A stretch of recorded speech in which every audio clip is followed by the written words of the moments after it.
Welcome back into another soon-to-be award-winning edition of TM5's Bro Therapy.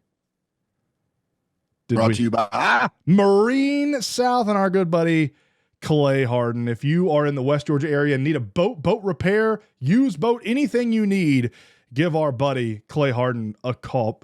You know, I've never owned a boat. I say that. I've had a John boat or two when I was little, but not real boats. I imagine trying to get boat repair or fix your boat or anything like that is just as aggravating sometimes as car repair. Like, you don't know who to go to. You don't know who to trust, like what an actual good price is. I assume it's the same deal. And well, you know, it's early in the morning, so I'm gonna let you off the hook for not introducing your partner. I'm the Bass. What's up, homie? Also, actually award-winning. Oh my goodness. Actually award-winning. This is a real award. That's a major award. It's literally a major award. And this major award means we're bona fide. Oh, we are bona fide. From the law offices of Don, and Don. Bro Therapy with Bass and the Bear in recognition of outstanding broadcast excellence. Executive in charge of award certification, Uncle Don. I love it. We've been really busy with playoff baseball, Uncle Don. So these will get framed. There's two of them, not just for me. There's two. That's going. That's going right there. Right. I got a little gap. We want to thank the Academy. We've worked really hard this past month and a half to get to where we are today. And my biggest cheerleader, like forever, my Uncle Don, hooking us up. And making sure that we are no longer sued to be award-winning. We are award-winning. Now, back to what you were saying.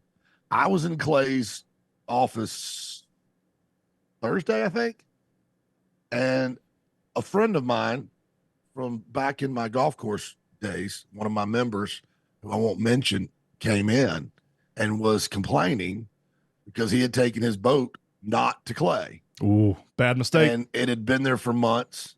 And he had dropped a ton of money on it and still didn't have his boat back. And Clay's sitting there going, dude, I told you just to bring it to me. Why don't you just go get it right now and bring it to me? I'll have it back to you in a week. Yeah. The work they were doing, it was some pumps or something. I don't know a lot about boats, but he had some pumps.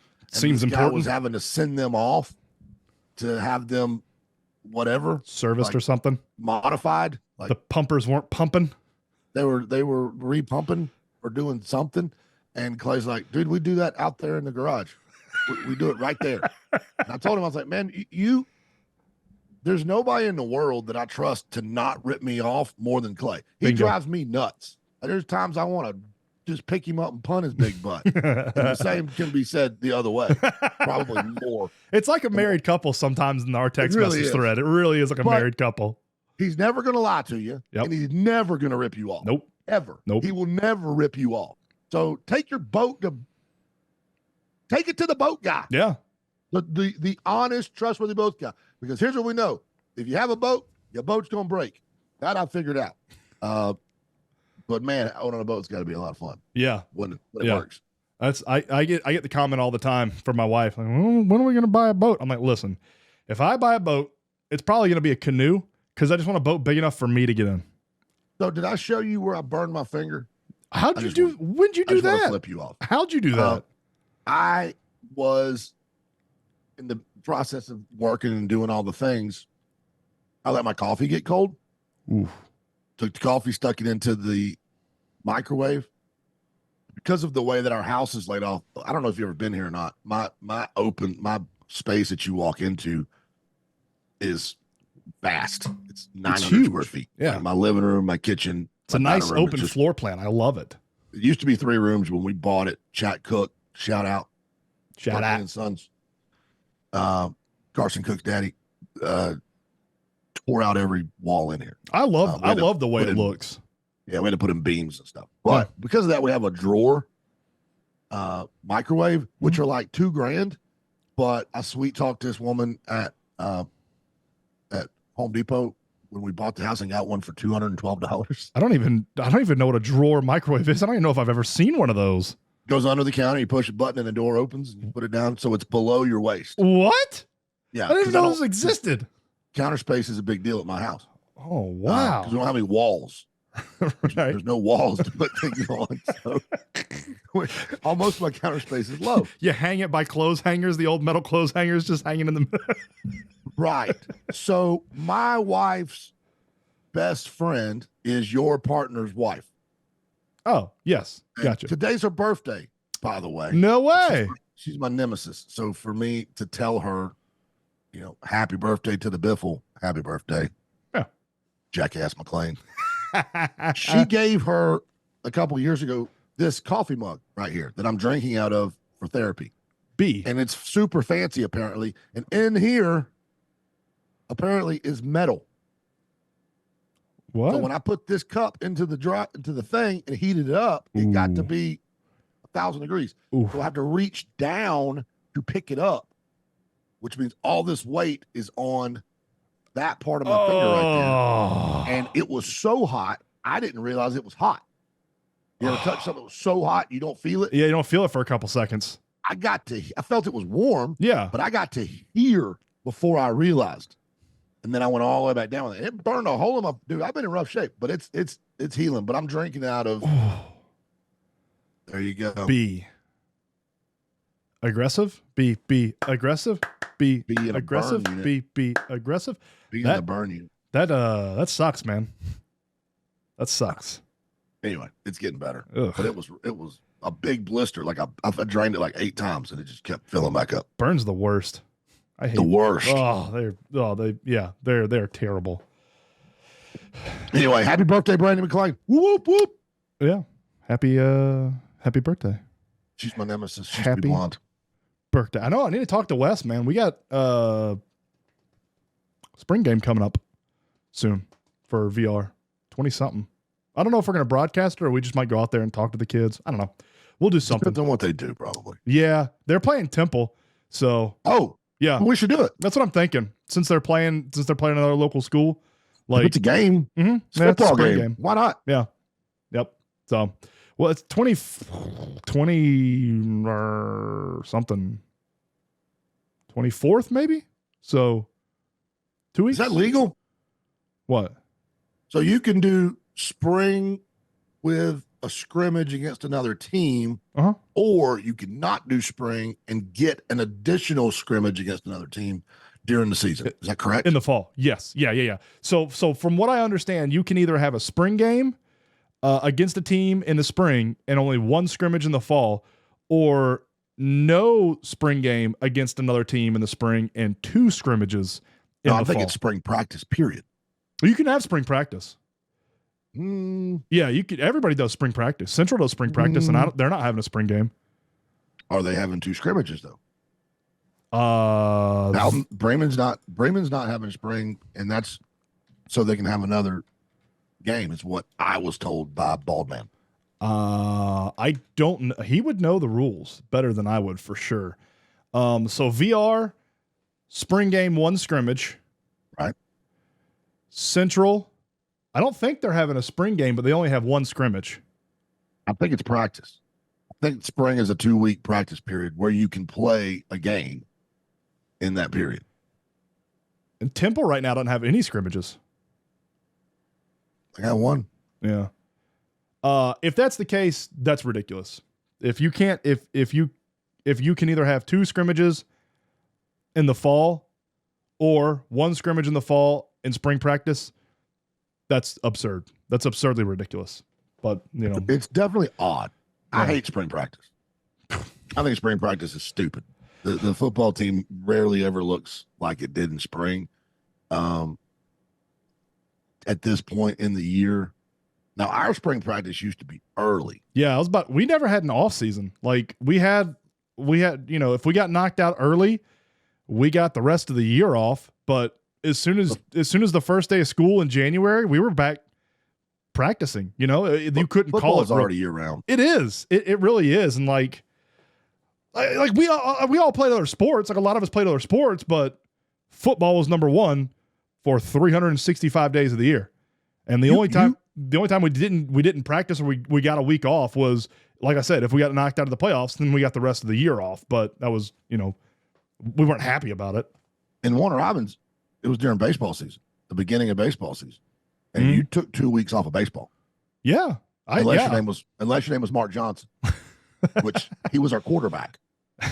So we did spring without our quarterback. Well, in fact, my freshman year, we did game 1 without our quarterback. Do you know why? Why? Because he was somewhere in South America playing in the Junior Olympics. He was the starting catcher for USA Baseball in the Junior Olympics. Wow. And even at Warner Robins, you can't punish the kid for not going to represent his country. The Olympics, yeah. Yeah, he was a special player. You know, Rooster lost his starting quarterback last year for the championship, and his 8U team. His 8U team made it to the championship in the gold bracket against Carrollton Gold, and he lost his quarterback because the 8U football. This kid was out in Texas playing travel baseball in Texas in the fall, playing travel baseball the week of the championship in the football. I was like, yeah, I've never liked spring football. Like at some point you got to have an off season because they're right back into training in June. Here's what's interesting for those who don't know. There's a thing called a dead week that the GHSA, it's one of the things the GHSA does that I really like. And I'm going to get on them here in a minute, and not too harshly because I love them, but and they're why we do what we do. Like without them, we'd be in trouble. We wouldn't exist. Yeah. Without GHSA, we wouldn't exist. The number one thing they do of all the things they do that I love the most is the dead week. July 4th week, you cannot practice. Basically, coaches cannot be at the facility. And the reason that is there is not for the kids. It's for the coaches. Yeah. It's an imposed week of vacation. And the parents. For football coaches. Because football coaches don't get off. No. They're always working. And if you don't make them take a week off, they won't take any time off. Yeah. They will continue. So if you're at the beach the week of July 4th, it's going to be wall-to-wall football coaches. Everywhere you go, you're going to see high school coaches because that's their vacation. And they're all doing film study on the beach, drawing up plays in the sand. Spring practice, at some point, let the kids be kids, and right now, all of our kids are done playing baseball except for Bowden. Congratulations to the Red Devil. Congratulations to those Mount Zion Eagles as well. Elite Eight, dude. That's awesome. Ridiculous season they're having. Yeah. What's been interesting is the response we've been getting from our coaches around the area about Randall, about the coaching job he did. Yeah. All of them like unanimous standing ovation. Yeah. For what he did with those kids at Mount Zion, and so we want to pass that on as a congratulations as well. Also, can you read that? I cannot, no, because A, it's a little blurry, and B, it's backwards. My daughter worked really hard on it to write it backwards, like my name, because my name's written backwards. Oh, it's written backwards. Yeah, that's smart. So it shows up. All right. Yeah, and it says, hold on, I got to read it backwards because I'm not looking on screen. Happy late birthday, Bryce, Lizzie. Oh, thank you. She wanted to wish you a happy birthday, a belated birthday. So she worked on it forever. Right there. Oh, thank you. What was thank funny you, was she says, she writes the whole thing backwards, and then she goes, "Oh no!" But what? She goes, "I have to write the letters backwards." She just wrote the words backwards, and she says, "The good news is, I just have to turn my B's into D's, and I do that already because I'm dyslexic." Doesn't she mean she's less Dixic? Yeah. Well, here's the thing: straight A's in reading and language arts. So proud of her. Yep. She's worked so hard. Luckily, I have a gem of a wife who recognized very early on. Yep. 30% of our kids are dyslexic. Yep. 30%. One in 3 kids have dyslexia, and we don't ever diagnose it. Did you know? You probably do know this because what your wife does. They're not allowed. The teachers are not allowed to advise a parent if they think their child has a reading disability. Yeah. They think their child is dyslexic. Yeah. And they have to bring in a specialist. Right. Mm-hmm. You have to. We basically had. My wife had to pin down teachers. I will not tell you who because they could get in trouble. Mm-hmm. Yeah. In the first grade, it was like, I think she's dyslexic. What do you think? Yeah. They were like, we cannot tell you that we think that might be the case as well. They have to bring in like specialists, and they have to be observed for like a certain amount of time, and they have to write up all this paperwork, and it has to go to other places. Like You know, it's crazy. And it We had can't just be your normal teacher. Thousands of dollars for her to get her tested. Yeah. So that we find out that, in fact, which we're correct, she is, and then get her into this special training for 2.5 years that basically reprogrammed her brain, taught her how to read a different way so that she is wildly successful now in school. That's awesome. She just reads different than everybody else. Yeah. But my thing is, if you've got 30% of kids, if they're telling you that 1 in 3 or 3 out of 10 kids in your class are dyslexic, and yet so 30% is a massive number. Yeah. And we're still teaching all of them like they all read the same way phonetically, then what do we do? Like there's no specific testing or teaching for teachers, maybe a little bit of how to teach these kids. Yeah. Like how to go about doing it. And I don't have an answer for that. Yeah. I don't know. I know that most kids don't have a mom like my kids got, because she'd have been in trouble if it was me. I never would have had a clue, because she had good grades. Yeah. Yeah. She struggled. It took her forever, and she didn't want to read out loud and all those things. Now she's in drama and she's doing band and all the things. But most kids don't have a parent like my wife who A, recognize it, and then B, will move heaven and earth to find what I refer to as the Nick Saban of reading instruction. Miss Beverly. It's that mom intuition, man. Yeah. And pay weekly to go to an hour of reading instruction every week for 2.5 years to reprogram their brain so that they can be successful in life, not even in school, just in life, like be able to read. Yeah. And she had that. So there's got to be something like somebody who's in charge on a federal level and a state level, whoever the big dog is in the education system, has got to be saying, maybe we should look at this dyslexia thing as a whole and see how we can better serve our kids, or at least identify what's going on, and maybe have a different, they could have a teacher at every school who's just in charge of that kind of reading. Yeah. I know Anna Arp, who sells for Hometown Sports Media. She just finished. She's always going to school. She's a teacher in Cedartown. She just finished that certification process that Miss Beverly had. She went to school to learn how to do that. She's a special ed teacher. She just has a bunch of special ed kids in her class. But she went and learned how to do it. Like, she had to go to school to do it. So maybe we can ask her, but somebody like Anna in every school that helps identify it, and then maybe puts together a curriculum specifically for those kids on how to read differently. Basically what happens is my kid has to learn every single rule about reading in the English language, which the English language is dumb. It's terrible. It's the worst. It's the second hardest language to learn. Yeah. But my kid can tell you every rule about, one rule, I before E, except after C. And that's not even a real one. Like, it's not even a real one. I just make up my own pronunciations for every word that I see that I don't understand how to say it. 40% of the time. Yeah. But she has to know it, and she does. She knows it all. And she knows how to figure it out. She's way better reader than me. She knows way about language arts than I do and English. But she had to work hard. I'm proud of her. But she did that.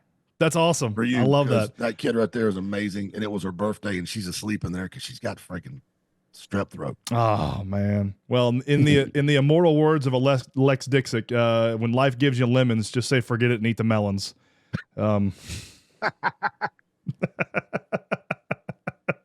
That's great. Listen, we will Hometown Sports Media on Friday. Final Four baseball. Yes, sir. Out at the Roop. Bowden. The Roop is on fire. Apparently, I'm doing a pregame show there. Ooh. You're bailing out on me. Yeah, I got All-Stars. Nerd. Yep. I'm starting we got practice. The only night we don't have practice this week is Thursday, and that is the middle school baseball banquet that we have. So we're going. I was going to try to make it out to spring practice this week because our Villa Rica Wildcats have started football spring practice this week. I was really hoping that Will Wallace would not be able to participate in it, but he's out there. We got some couple new additions. that are apparently looking very, very good out there. I heard from a couple people that this might be the strongest offensive line in Villa Rica High School history. Heard we got some big hogs out there, big, strong hogs. If only they had a tailback to run behind them. Oh, well, look at there. We might have gotten a new one this year. We might see a new tailback featured in the spring game against Temple. It's going to be interesting. I've talked to Austin a little bit, so. I just want to go on record as saying I hate the high school transfer portal with all of my being, but I'm glad you guys finally got one. Yeah. Because we've been decimated by it the past couple of years. I don't want to say you gifted a state championship to another local team, but you sure did help out 2 years ago. We helped out quite a bit. And that one was done the correct way. Yes. Yeah. That one was done by your coach. Yep. Going out and saying this kid needs a new home. He's an awesome kid. And finding a perfect spot for him. And then that kid winning player of the year. Yeah. After missing the first 4 weeks of the season. So, I'm not upset about that, but it's crazy. The kid's just flying all over the place. It's nuts. But I'm happy you guys got one and you got a really good one. And it's hard to figure out what kids are, I don't want to say transferring for selfish purposes, but there a lot of kids are transferring for good reasons. And, like home situations, like in a better home situation. And like the situation we're in, like this kid just wanted to be more visible to college coaches. Yep. And, I don't mind that. That's whatever. But, I think he's a great player. Yeah. Yeah. He had the unfortunate circumstance of playing behind top 3 running back in the state. Top 3 running back in the country. Well, okay. Yeah. There you go. So, I need some more touch. Yeah. Yeah. I get it. Yeah. I understand. Like, it's trying to go get a free education. I know I sound like a flip-flopper and a wish-washer. When I say I don't like something, I hate gray uniforms with all of my being. The fact that the Bremen Blue Devils show up in head-to-toe gray makes me want to barf in my shoes. I can say that. Beige. However, in the same sentence, I can say via the Rock, it doesn't matter what I think. All that matters is what do the kids on that football team want to wear? Yeah. What do they think is cool? What do they think represents them and their team? They get one high school experience. That's it. They get one high school experience. You don't get to go back and redo it. And if they want to wear gray, wear gray. Yeah. I'm an old man. I'm grumpy. I'm standing in my yard and yell at the sun. I hate gray. But yell at the clouds. As long as the number's big enough for me to see it from the press box, I really don't care. And so you can do 2 things. I can say I hate the transfer portal in high school and also say I'm very happy that this kid gets an opportunity to be seen because he's really good. Yep. And he needs to play and he needs to be seen and he needs to get the attention of people. Agreed. And I can be happy that Villa Rica got him. That Villa Rica can have some success. I'm happy we got him too. Yeah. So there's you can in this country, unfortunately, so many times we don't think that anything can be different than our opinion. I can have an opinion and be perfectly okay and even happy that it's a different way than my opinion. Yep. I don't need to make the rules. I'm an idiot. Nobody, there's a reason I'm not in charge of anything. Nobody wants me in charge. It ends up poorly. I can be in charge of, small aspects of hometown sports media and stay up all night uploading baseball games. Like I can do that. Like that's your wheelhouse right there. I can't hurt anything. I can go do career days and I think I'm doing career day at Bowden on Friday. Really? Well. I think I'm just going to be in Bowden all day.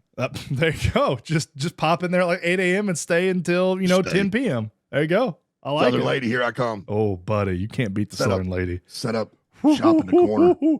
That's where we should do pregame at. We shouldn't do it at the Root. We should do it at the Southern Lady.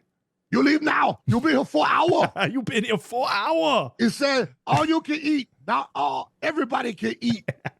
All right, Casey. I got my first rant. My first rant for this week coming in hot and heavy. I don't know if you even know about this. This is something that happened over the weekend. I mentioned that I came up with 2 in the shower. I forgot them. I remembered 1. So we're 50% there. My rant this weekend. So Formula One was in Miami. They have the Miami Grand Prix. I'm a big racing fan. I love all forms of motorsports, and that'll be my happy thing. We'll get to that in a little bit. But the Miami GP was this weekend. Let me just, Miami's for the upper echelon fan. It's not for us drunk. It's not for us drunk rednecks, right? Goalposts. Goalposts? Is that what GP stands for? Yeah. Gary Payton? Grand Prix. Oh, it's French. The Grand Prix. So you like the French racing. The F1 fan, especially here in America, is a very white-collar, hoity-toity. It's expensive as hell to get into these F1 events in America. It's super expensive. I saw the concession price. So that is my rant, Casey. That is my rant. That is my rant. All right, let's preface this with what the concession prices are, like a NASCAR race. Right. So beers, maybe $8 for a tall boy, a Busch Light. You're whatever. You're at a NASCAR race. You can bring in your own beer. You know, whatever. You can bring in your own beer. Absolutely. Yeah, buddy. That's America. Yes, sir. Yeah, but you can bring in whatever you want, buddy. Like you can walk in with like a cooler, like a softie. Yeah, dang right you can. Packed full of Busch Light or Fireball or whatever you want.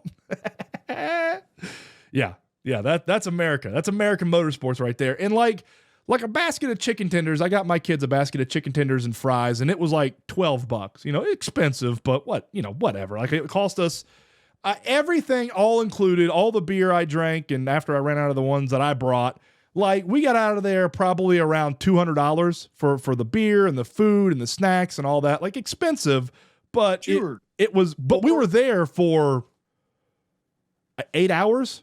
Yeah, okay, that's a whole day. Yeah, I mean it's 2 meals for the boys, it's snack for the boys.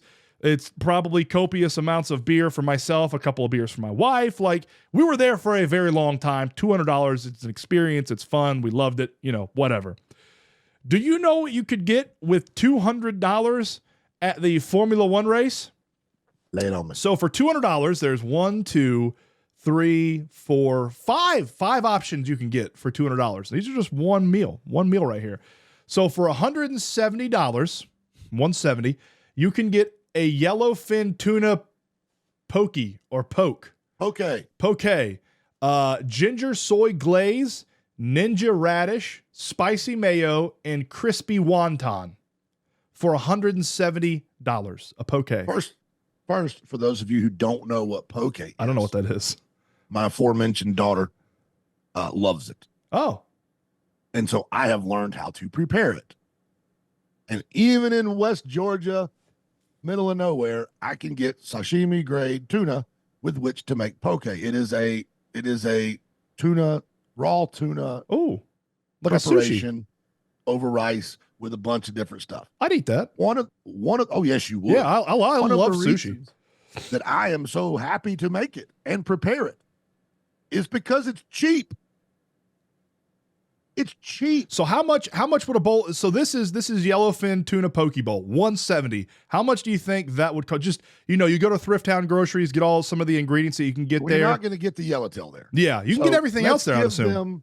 Let's give them the benefit of the doubt. They're in Miami. This is fresh yellowtail off the boat from the seafood market, which I don't believe it is.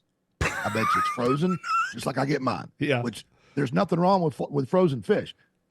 I buy it in a vacuum sealed deal. That thing, they cut the fish, goes in a vacuum seal, and it's flash frozen. Yeah, like it's good for a long time. With it. Yeah, I'd rather have that than have them drive it not frozen to me. That's true. Yeah. But let's just say completely fresh yellowtail, right off the boat.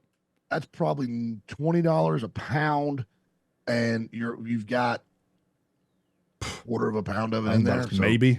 Yeah. So we'll say $5 in tuna, which makes the whole dish $5.75. Rice is free. Buy it, and then you have a soy and mirin marinade. So you cut it into little cubes. You put it in the marinade.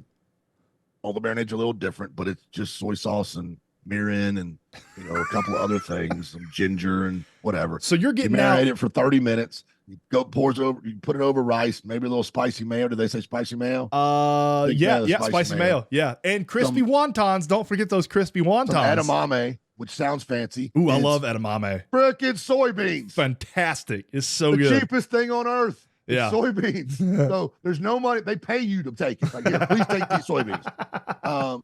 Some green onions, some spicy radishes, which are free. They don't cost any money either because you don't want to eat a lot of them. So one little radish, they cut it really small. Yeah, slice it up. 10 poke bowls. Like it is this dish costs $6 or $7 in Miami to make.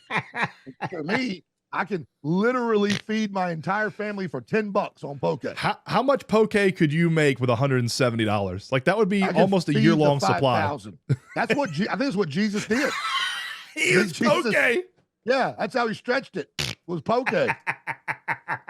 Seriously, on the Sermon on the Mount was the world's first poke bowl, in mass poke bowl. I've heard of inflation, but this is a little bad. You know, that's so $170 for a yellowfin tuna poke bowl. One more. This is under the chilled section. We do have a warm section. We'll get to that in a second. Also under the chilled section. So $170 for the poke bowl is the cheapest. One poke bowl. Uno poke bowl. That's the cheapest chilled option. The second cheapest chilled option, still under $200, is a fruit refresher.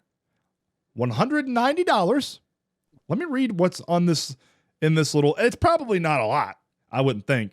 For $190 in the fruit refresher, you can get pink pineapple, watermelon, something called stone fruit, rambutan or rambutan. I don't know what that is. Kiwi and the villain from Double Dragon. Kiwi and coconut granita. So for frozen frothy thing. $190, you get pineapple, watermelon, kiwi, coconut, something called stone fruit, and then something called rambutan for almost $190. Well, for fruit. Stone fruit, as far as I'm aware, is a category of fruit. What the hell is stone fruit? Peach.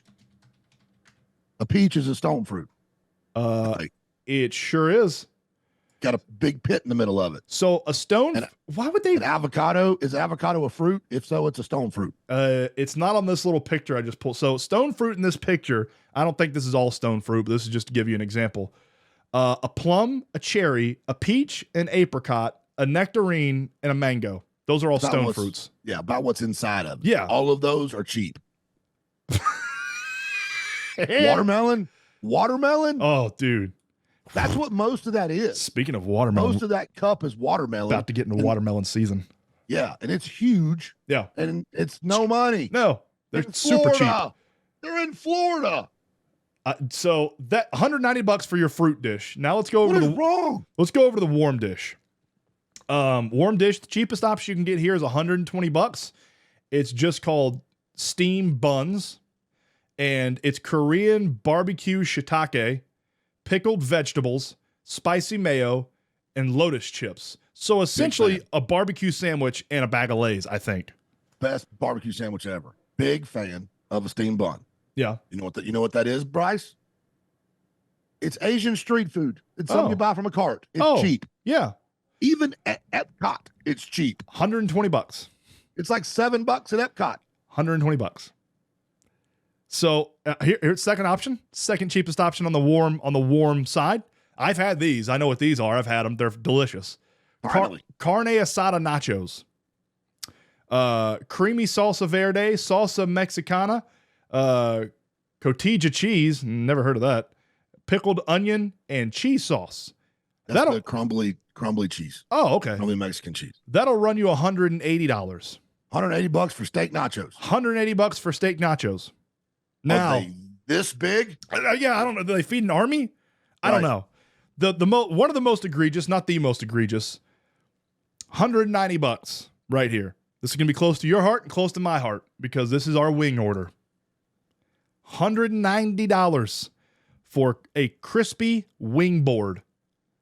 Classic lemon pepper Thai chili wings with dip. How many? Does not say. I would assume 12, less than 10. About right. If it's 12, it's about right. $190. I would venture a guess and say it's between the amount of 6 and 8 wings. Yeah. 8 wings. $190. Chicken wings are the most expensive thing on earth. They're more expensive than Wagyu beef right now. Crazy expensive right now. So also, can we reduce the size of the chicken wings, please?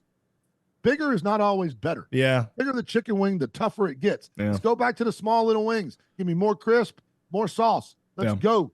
Back when I was in college at Zach's, which is now Zaxby's, at the original, The original Zaxby wing was this big. It was tiny and delicious, and you could eat 1,000 of them. Oh, love anyway, wings. this is insane. It's absurd. It's absurd. They also have for $290, you can get the F1 platter. It's an A1A slider.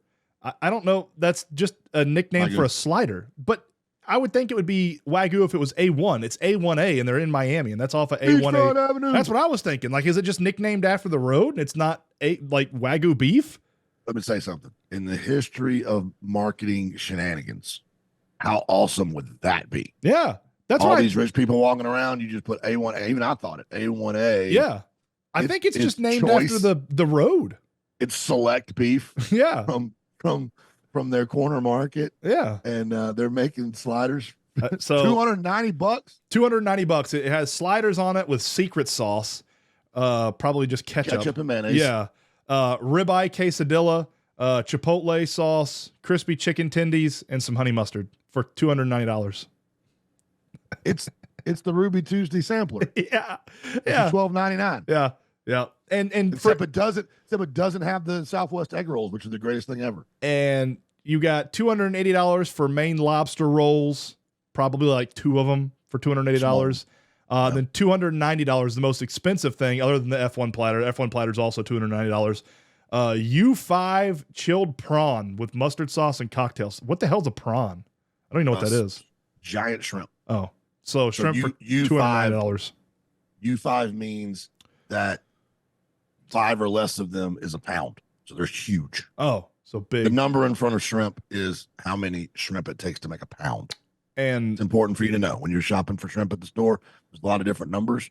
That number is how many shrimp are in a pound. That's how they size shrimp. I'm not a store shrimp guy. I'm a fresh off the boat or we don't eat it shrimp guy. Okay. So the next time you are in Southeast Georgia, okay, let me give you the best advice I've ever given you. I will be there probably in about a month.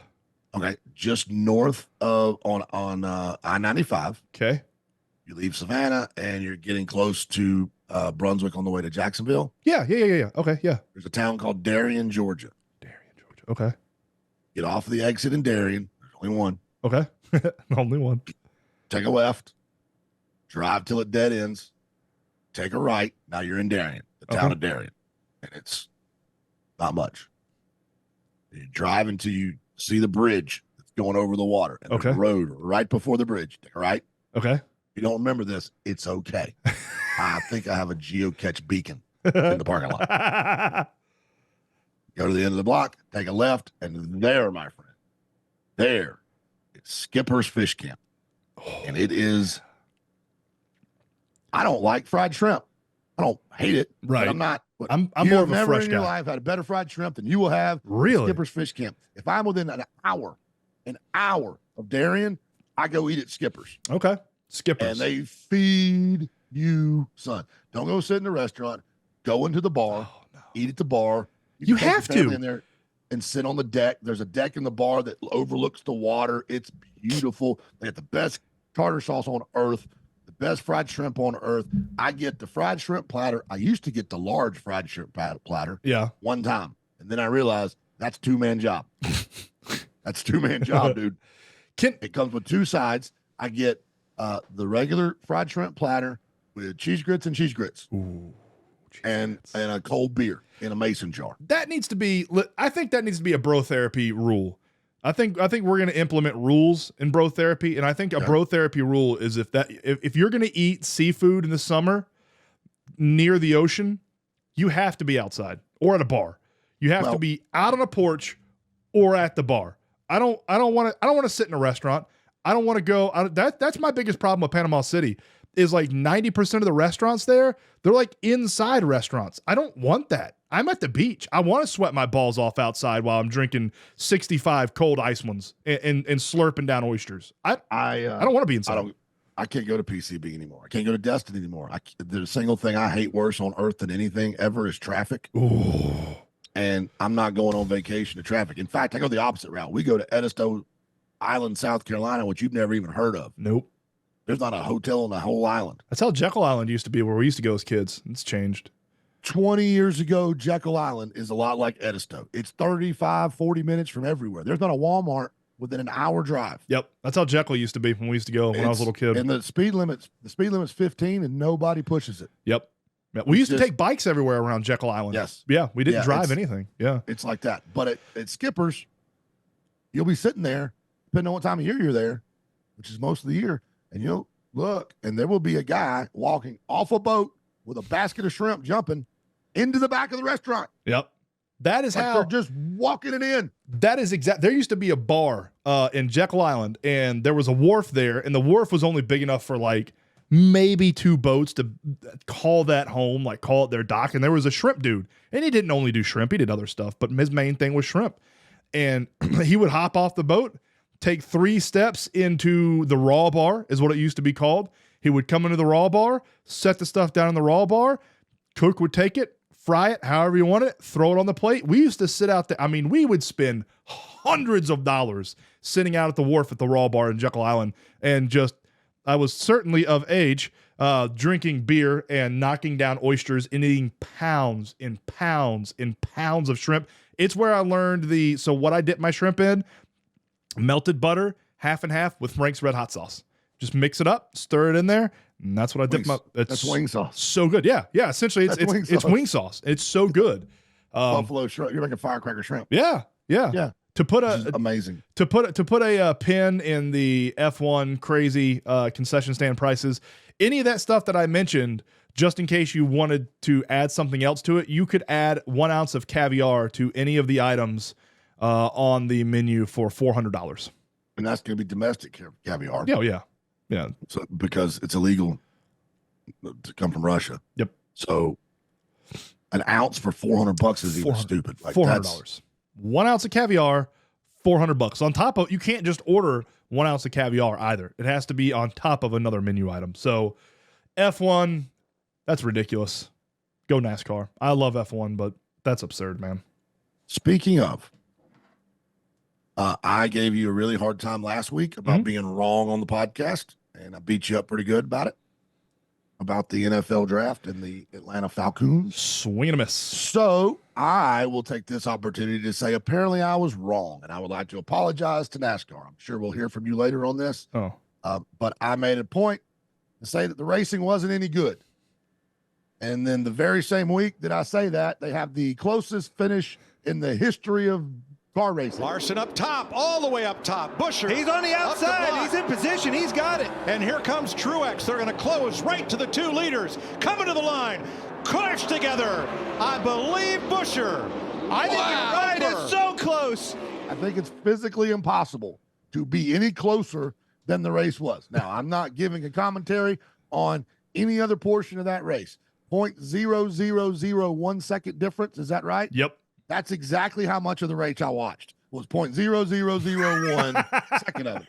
So I'm giving a commentary on 0.0001 second in NASCAR. But for that 1/10,000th of a second, is that right?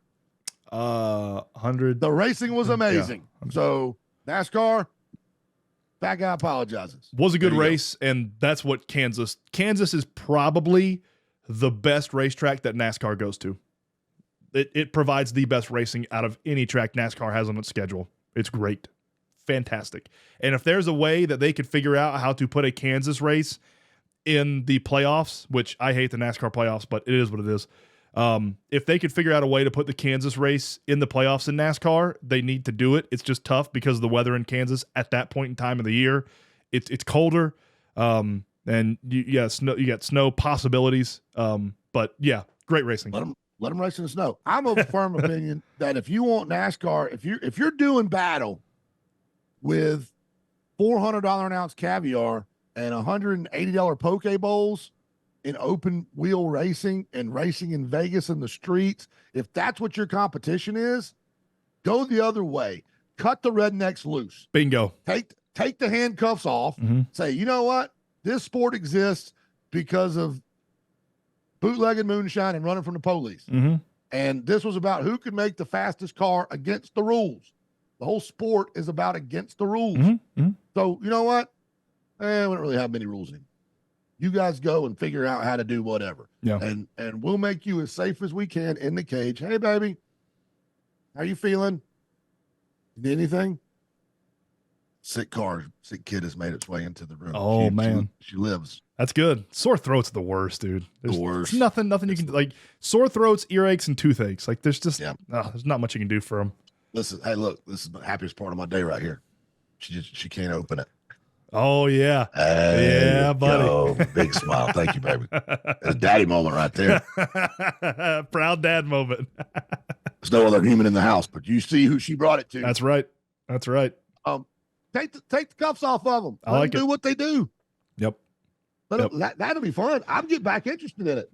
It's going to be interesting to see what they do in a couple of years because I think they're going away from the naturally aspirated V8, which I think is going to piss off a lot of NASCAR fans, but there's no cars in existence in production right now that use a naturally aspirated V8 anyways. Like there's not even a V8 Toyota Camry, but they're still in NASCAR. The thing I think that's interesting that they're talking about, so a lot of the racing series around the world, they have something called a torque monitor on the drive shaft. And essentially what it does is it monitors how much torque is going through the drive shaft, and they try to limit it.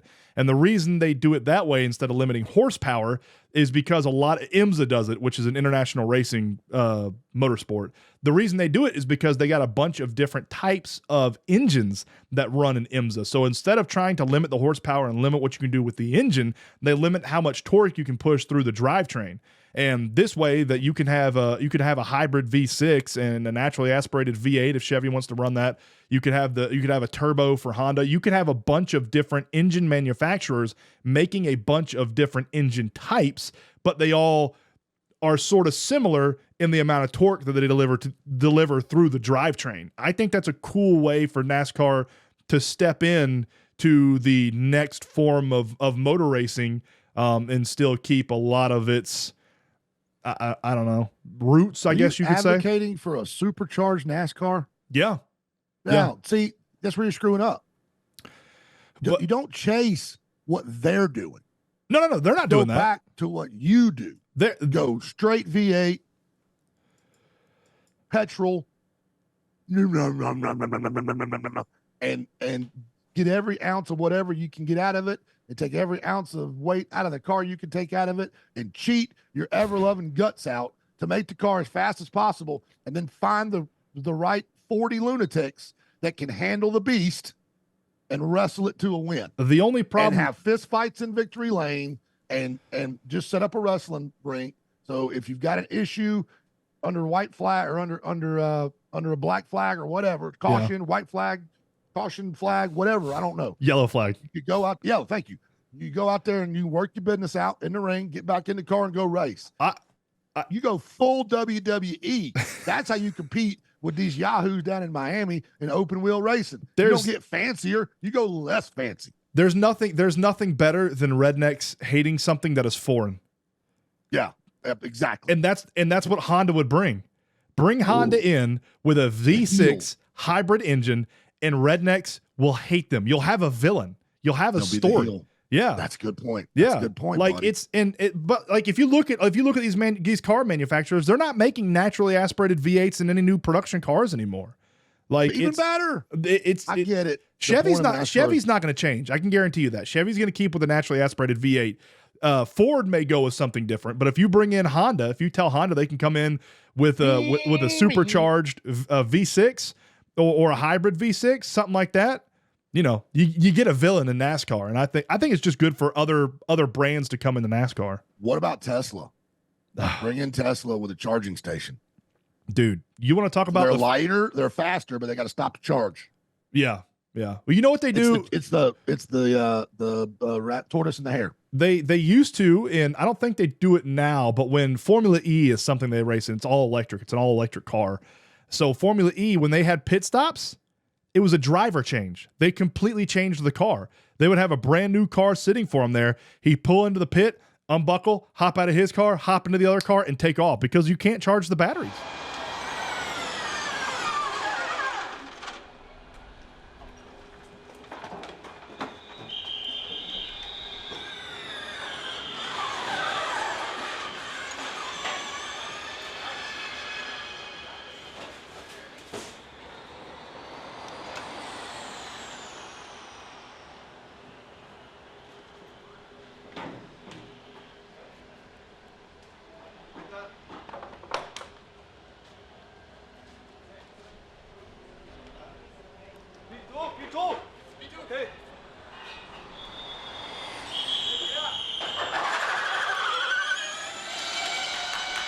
quick enough to continue a race. The commentary on that sounds a lot like golf. Yeah. Cars are so quiet. But the electric supercars, they're so fast, dude. Fast cars in the world, insane. And they don't have to build torque. They get from 0 to 20 like that. Yeah. They're dumb. They're dumb fast. I don't like. Yeah. Look at the if anybody's interested, look at the Koenigsegg. The Koenigsegg supercar, the new one they just came out with. Its top speed is like 380 miles. Absurd. Like, it's too fast to even. They don't know what the top speed is because they can't drive it at the top speed. It's 0 to 60 in under 2 seconds. I'm sure. Oh yeah. It's instantaneous. So it's like Whiplash City. Yeah. You got to be strapped in like this. Yeah. You got to be a fighter jet pilot essentially to drive those things. It doesn't. The only sound is the whistle of the wind. Yeah. Yeah. So that brings me to a non-related topic. Okay. For my little rant. Okay. Georgia High School Association, we love you. We do a lot of good things. We got to do a little bit better. My first biggest issue, and it's not this is just dumb. Like, it's just stupid. I don't know what you guys are doing.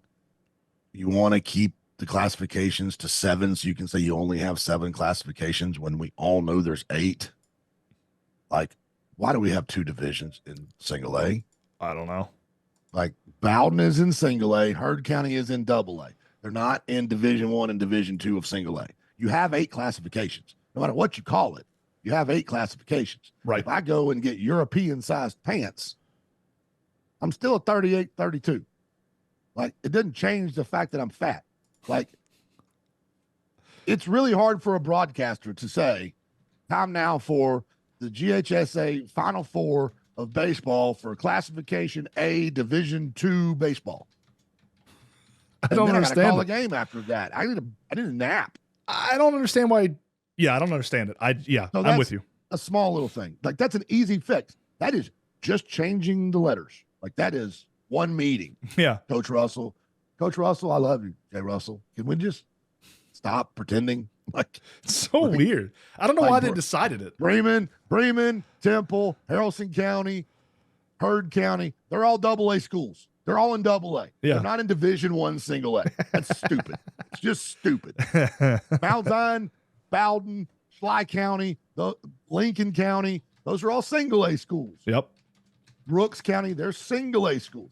It's not hard. And then the Carrolltons and all your big boys are in 8A, or call it something else. Call it the Super 32 or whatever they do up in South Carolina. If you want 7 classifications, you have a fancy one up top. So they fancy for the high end, for the top guys that, yeah.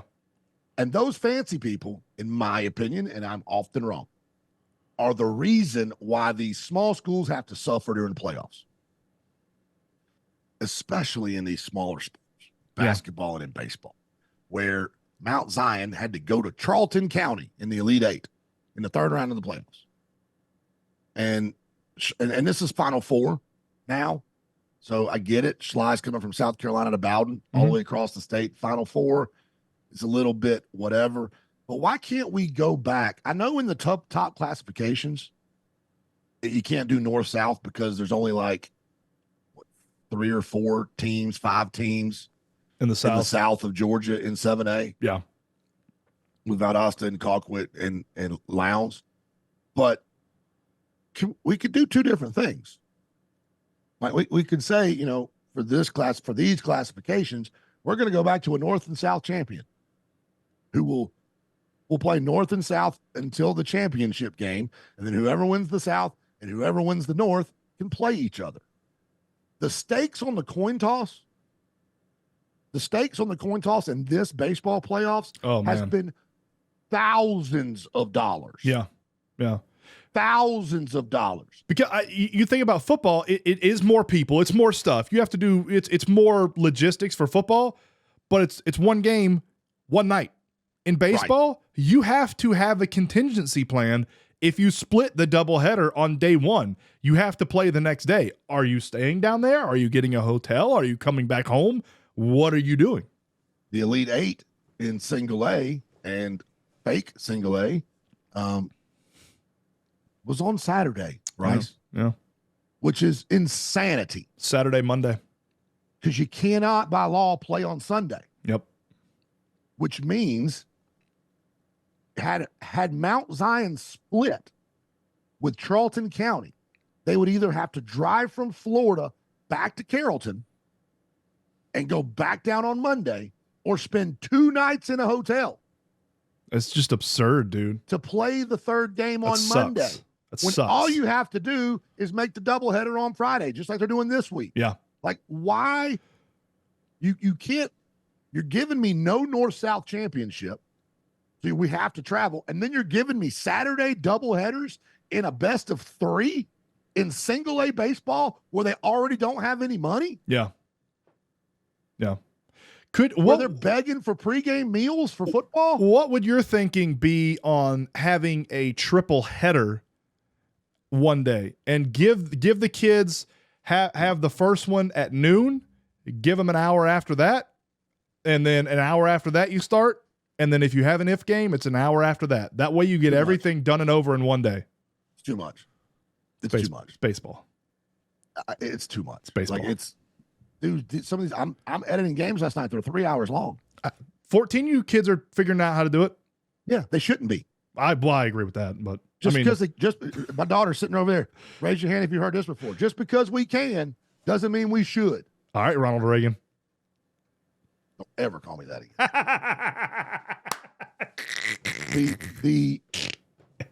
It's too much. The 3-game series with the if game the next day, it's fine. I get it. That just sucks, that's man. the best way to do it. But you can't put it on Saturday. Yeah, I agree with that. We, as a company, as a broadcasting company, and it's not about us, but we were having nervous breakdowns on Saturday because of the weather. Yeah. Because if it gets rained out, I've sent a whole crew down there, got hotels, whatever, all the way down to Charlton County. Yeah. And we may not even get to play on Saturday, and then we're stuck down there till Monday, or I got to bring them back, and we got to figure out whatever. Then it's Monday, Tuesday. People have jobs. You can't just make a, I realize we don't really matter, but we should. It should be really important to you that your product gets out there to the world. We've had over 10,000 listeners to high school playoff baseball on our radio. Yeah. That's good for the GHSA. What if we did something like softball does? Softball takes an entire week and takes, what is it, the top 8 down to Columbus? Is it the top 8 teams? Maybe 8. I think I get what you're saying. Yeah. What if they all did in one spot? All in one spot. So you have a hotel for the entire week. You know where you're going to play, when you're going to play, or you know where you're going to play. You don't always know when you're going to play and who you're going to play and all that stuff, but it's one spot. It's all week. And it's a destination. It's an event, and it's I wouldn't say it's equal for everybody, but everybody from the state has to go to the same place. What if we did something like that in baseball? What if it's there and get settled? What if it's Lake Point? What if we take Lake Point and do exactly what softball does and have a massive week of GHSA playoff baseball up at Lake Point? It's great. It should be.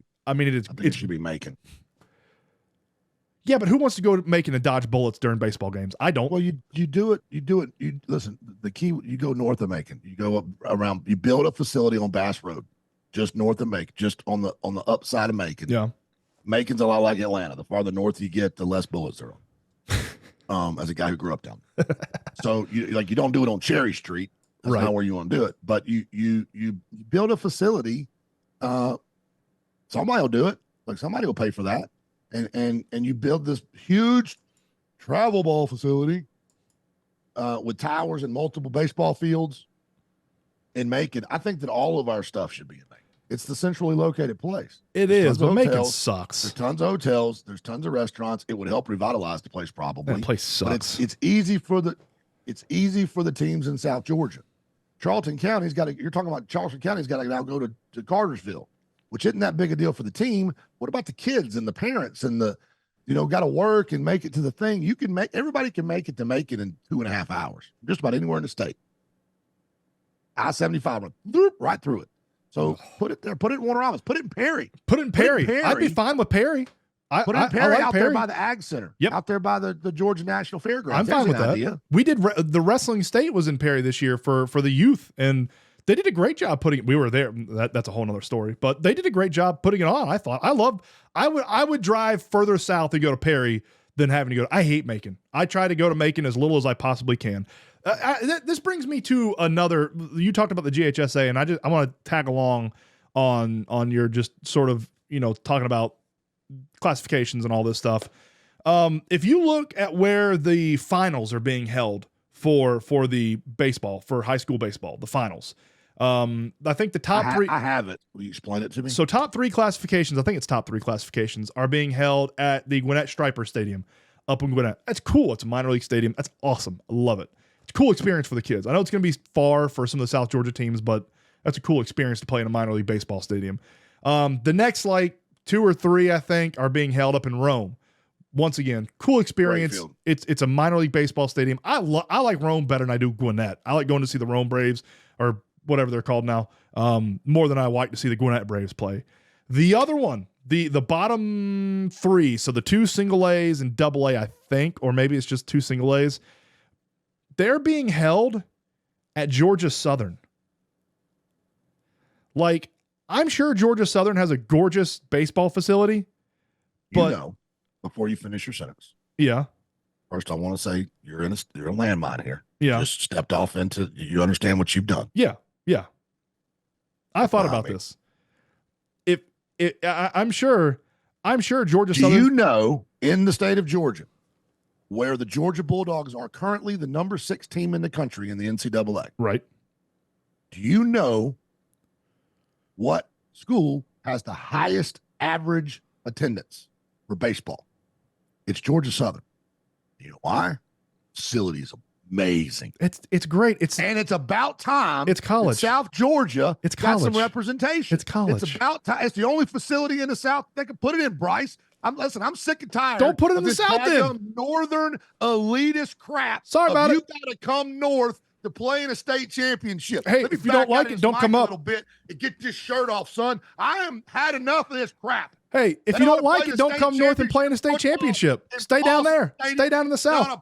They ought to play the state championship in Paulson Stadium for football. They ought to go down there for cricket. Listen, that's where they ought to play every. We don't want to play state championships in a peanut field. We want a grade A facility. You ain't gonna get shot down there. That is true. You're an hour from the beach.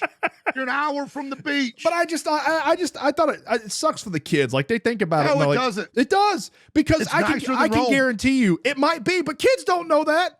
Kids are going to see the AAA and 6A and 4A going up and playing in Gwinnett and stuff. Now, my personal, where I think they should play some of these, have you ever been to Georgia Tech Stadium? The stadium. Yes, I've been there. It's I went there and watched fine Georgia Southern beat them 19-2. It's a fine stadium. There is not a with better a lot of parking. There is not a better setting of a stadium in the entire state of Georgia than the Georgia Tech Stadium at night. You're wrong. It's gorgeous. You gotta go Statesboro, dude. You gotta go Statesboro. What do you see? Peanut fields at night? Let me tell you something. Let me tell you something. Georgia Tech. That's your northern elitist crap. Georgia Tech. That's where I have it. You want to get mugged. You want to get mugged. Hey, go down. Listen, here's what you should do. You should do your whole thing down there. You want to do your deal? You can stay in Tybee Island. You can stay in Savannah. I wouldn't mind that. In Statesboro, you could stay. It's a beautiful town with lots of restaurants and lots of hotels and amazing facilities. Mm-hmm. And that baseball stadium is awesome. I wouldn't mind having everything down there. And when kids get there, so you're telling me be Bowden wins Friday recruiting tool as well. You're telling me if Bowden wins Friday that they're going to play in I can't remember. Yeah, they're playing at Georgia Southern. Yeah. Well, I know who'll be doing color. Patrick. I can pull you up. Hold on. I can tell you the classifications that are going to be down there. But yeah, I think it's awesome. It's both single A and I believe double A. I believe is the other one that is going to be down there. Chance there'll be at least one, if not 2, South Georgia teams from those classifications in the state championship. So yeah, if not, it'll be Bowden, who Bowden has won every coin toss in the last 2 years. It's they haven't played a single playoff game on the road. They can stand to travel. 3 classifications are going down to Georgia Southern. JLJI Clements Stadium. That's it. Yeah. It's both single A and double A.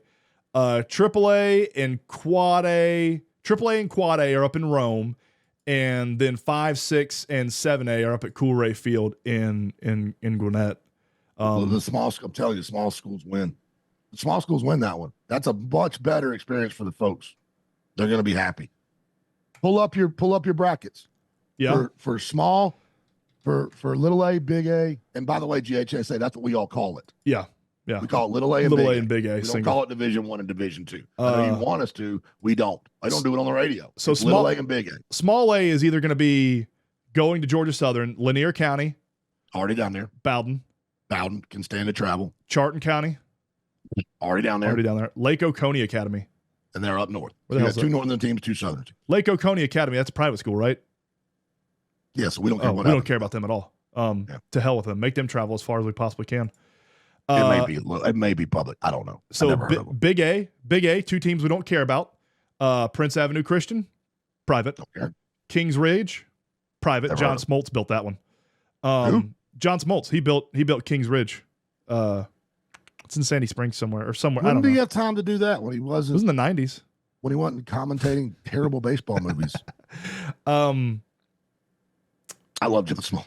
I don't know. I take a shot at John Smoltz. I'm sorry, Smoltz. I don't know who. I guess that I've been watching that. I've been on TikTok that movie about the kid who messed his ankle up and was trying to hit. And have you seen this? No, I don't know what you're talking about. Get back on the team, and John Smoltz is the play-by-play guy. He's basically the narrator of the movie from I have no clue. I've never seen that. And Smoltz is really doing a great job of trying his best to carry this awful movie.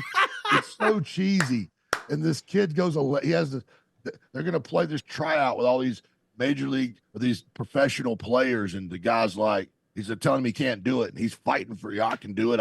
I've just had this surgery. He's like, fine, you can DH for both teams, but if you get out, you're done. Never heard of this. The kid those. goes 11 for 11, and guess what he does on the 11th at bat against this major league closer that just happens to be in rehab down there.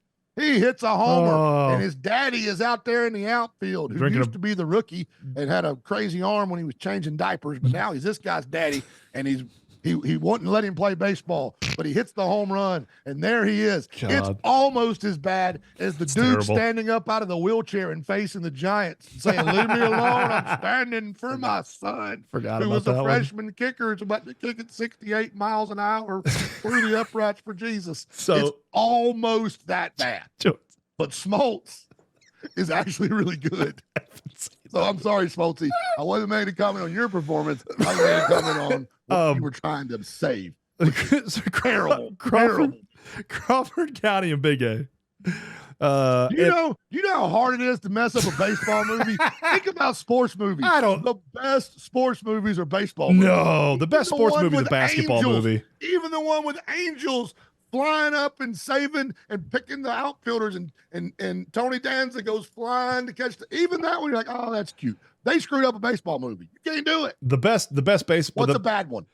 I'll be honest with you. I'm going to say something controversial, and you maybe kick me off this podcast. Don't say Field of Dreams. No, I don't like Bull Durham.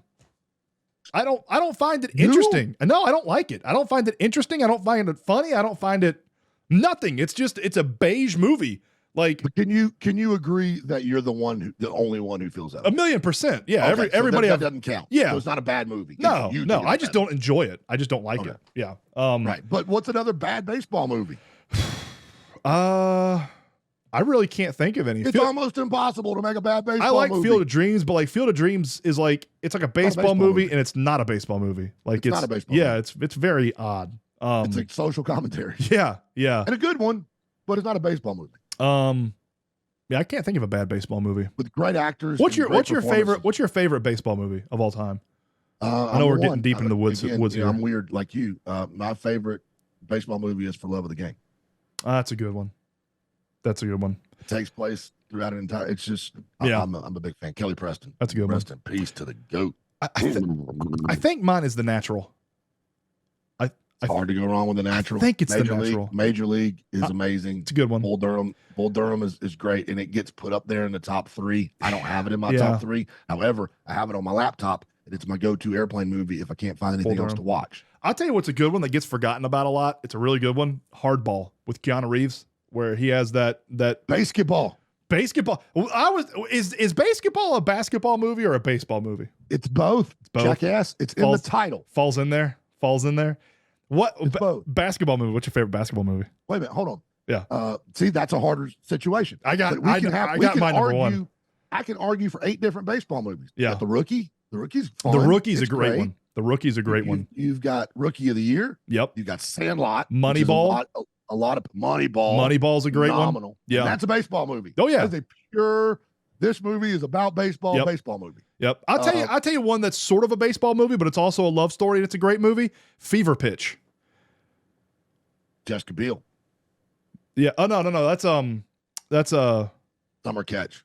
Summer Catch. Oh, yes. That's it. That's a good one. That's fun. Freddie That's Prinze Kate Godley. Jr.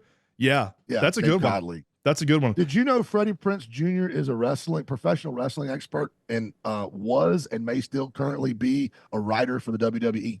Excuse me? The reason you haven't seen Freddie Prinze acting is because he was like, screw it, I just want to write for wrestling. I had no clue.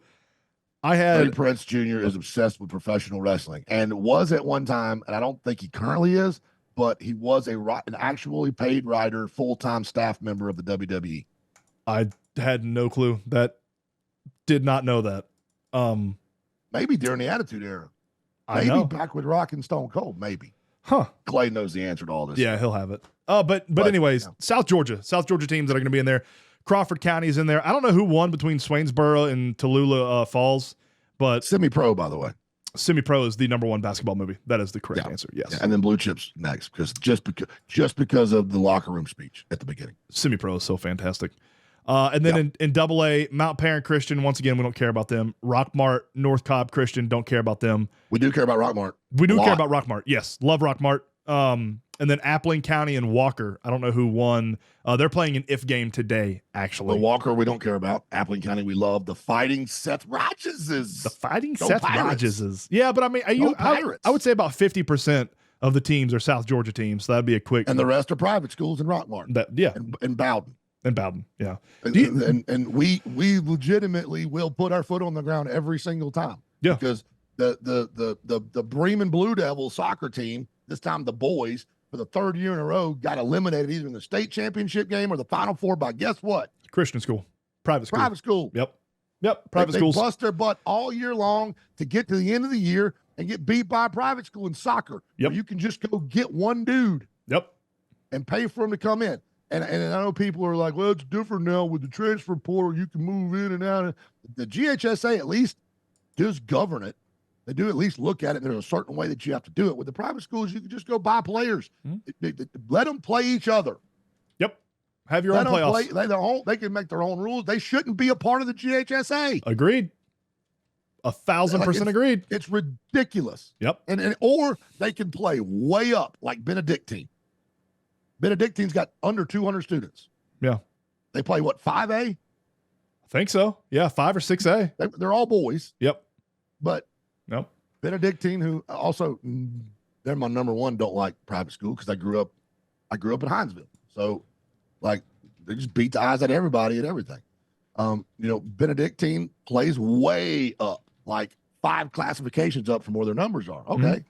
But the Walker school shouldn't be playing in single A or double A baseball. I did like Prince Avenue shouldn't be playing single A or double A. They shouldn't be. Last year the girls for Bremen, it was public versus public. It was them in Oconee County. I thought that was awesome. Yes. Out of all the private schools that were in there, it was 2 public schools that were Yeah, but love it knocked Bremen out 2 years in a row. Yeah, I don't love it. In the Final Four. I don't love it. You play on words is what it is. Yeah. Right. Anyway, in conclusion, we love the GHSA.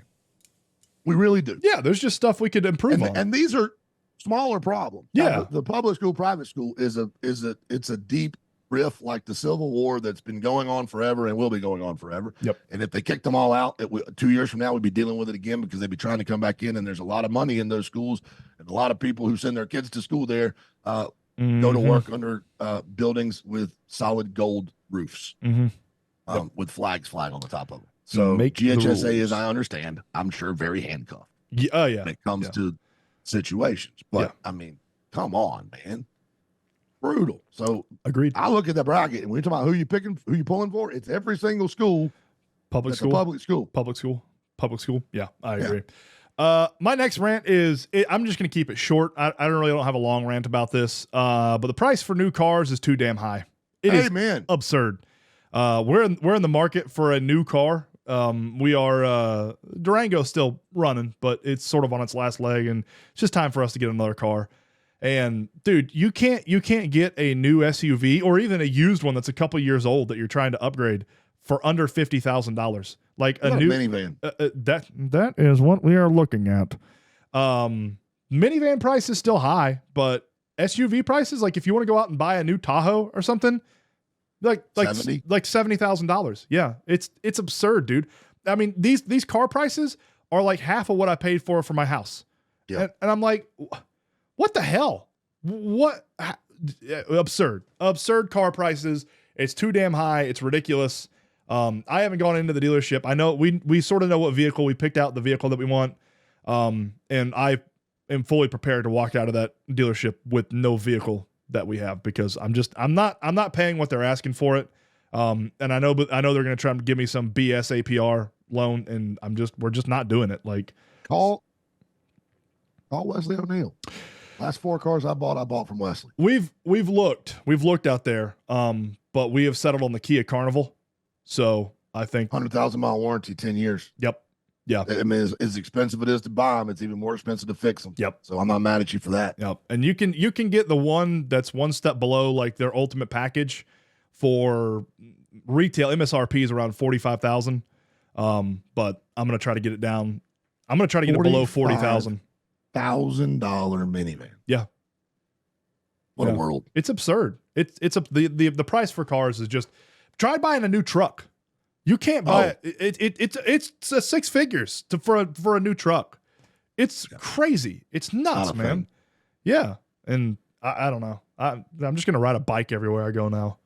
It's absurd. You'll be Dutch. I'm going to buy a Vespa and just drive a Vespa everywhere. Let me tell you something, folks. If we get this big joker on a Vespa, now that we could sell tickets to. That would be amazing. Take it off some sweet jumps. But that's my second rant. I'm going to keep it. Would be like the bear on the tricycle at the circus. It looked like Mario Kart. It looked like something in Mario Kart with Donkey Kong on it. That would be our new logo. You want a Vespa. You want a Vespa, and me in a tutu on the ball. Under the big top. That's our passing the bear logo. That's our next thing that we're doing. We're gonna join the circus. Time wise, I think we've come to an end. I got another rant, but it's been in here since day one. It's one of my emergency rants, so we can save it. All right, I like it. And so that's it. Go Bowden. Yeah. Go Rockmart. Yeah. You got what's your happy thing? You got a happy thing? I have so many. My kid who's sick right now, but her birthday was this weekend, and we had the whole crew over here. Nice. 4 with Azure and Jalen and Mia and Tilly. Yeah. And they swam all day, and the weather. You know, we've talked about weather people in the past. Yeah. Like we were wall to wall rain all week long, all weekend. Sunday and Saturday was our birthday party. It was beautiful. Yep. Freaking beautiful. Swam. Did the whole thing, had a great party, got to cook for my girls. And anytime I get to cook for the girls, it makes me very happy. And they crushed. I was smart enough. I let them swim for 2 hours before I fed them. Oh, because it's good for my ego. Because then they were all hungry, and then they ate, and then they went right back out there and swam. They got one of them. I think it was Jalen, bought Liz these 2 giant inflatable velociraptors with inflatable bones so that they could joust. I have videos. That's I'll great. show you. That is Of great. the girls jousting in the pool while sitting on velociraptors. Awesome. That's phenomenal, dude. So that's my happy thing. My happy thing was my kid's birthday party. She was happy. She had a blast. I wish she wasn't sick now, but she partied hard, big time. I love big it. Time. With carne asada tacos, by the way, $300 served, and I did not spend to feed everybody 20% of what you said. Did you have the caviar? Did you put the 1 ounce of caviar on it? Golly, how dumb. It didn't have the caviar. 2 kinds of beans though, because Big Till's a vegetarian. Oh, gotcha. I had to cook veggie burgers this weekend because my mom and sister are vegetarians, and they came. We cooked out Saturday too for my birthday, and they came over. And my happy thing is, as everybody knows that listens to this podcast and every podcast I do, I'm a big gearhead. I like motorsports and all forms of motorsports. May is Motorsports Royalty Month. It is the best month in motorsports, and it all culminates at the end of this month. So this month for NASCAR, we had Kansas, which is arguably the best track for NASCAR. This week we got Darlington. We got the NASCAR All-Star race coming up at North Wilkesboro, which is my first track I've ever been to. And then it culminates NASCAR-wise with the Coca-Cola 600 coming up on May 26th. We flipped the calendar over to Formula One, also a Formula One fan here. We have Imola, which is Italian. It's Italian royalty. It's Italian royalty track. It's legendary. And then that culminates, the month of May culminates on the 26th, May 26th, with Monaco GP. Now, the Monaco race is not very good in F1 anymore, but it's royalty. Like you can't get rid of it. And then over to IndyCar this month, the month of May, we have the Indianapolis Motor Speedway road course this weekend on the 11th. And then they are off. Well, they're off. They're not off, but they don't have another race until May 26th for the Indianapolis 500. So May 26th is Christmas for motorsports fans. In the morning, we have the Monaco Grand Prix. In the afternoon, we have the Indy 500.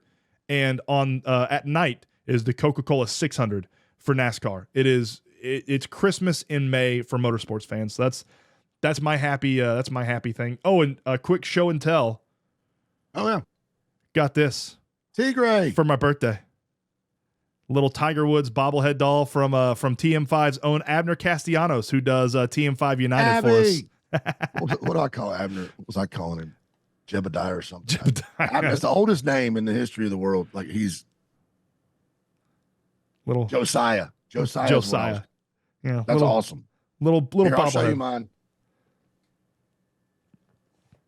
Oh yeah, the Casey Bass figurine. Yeah, we talked about it last week. Yeah. In Reeves, and I was busting his tail pretty good. But this is what he had made for me. That is so cool, man. And I'll show you my helmet one day. But those scars are exactly where my helmet is. That's my jersey. It even has, I think, the hole in it. Yeah, like that's not. You know what?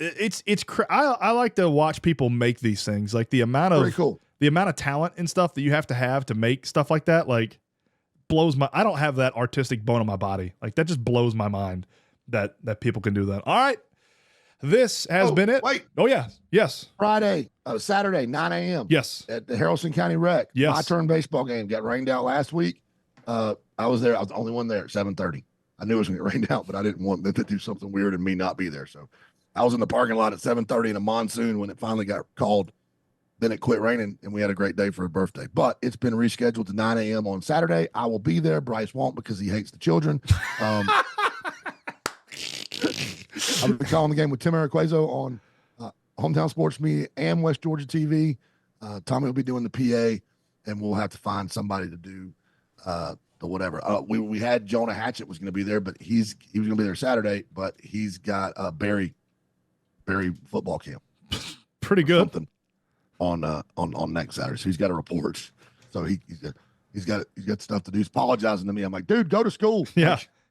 Go get your education to get paid for, man. Yeah. So anyway, be there, guys. Be there. It's important.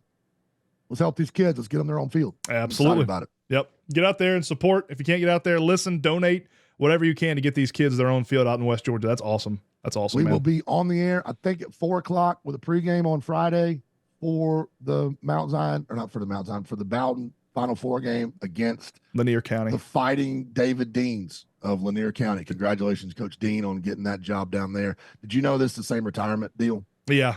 Because he was at West Georgia. It works out well for him. Yep. So good for him. All that counts the same way. I don't know if he's doing a 49% deal or what. I don't know. I don't know if you can for a head coach, but congratulations, Coach Dean. Congratulations, Lanier County, on getting a great football coach. But they're coming up to get beat by Bowden. Let's go. This has been episode 8 of TM5's Bro Therapy with Bass and the Bear, brought to you by Marine South.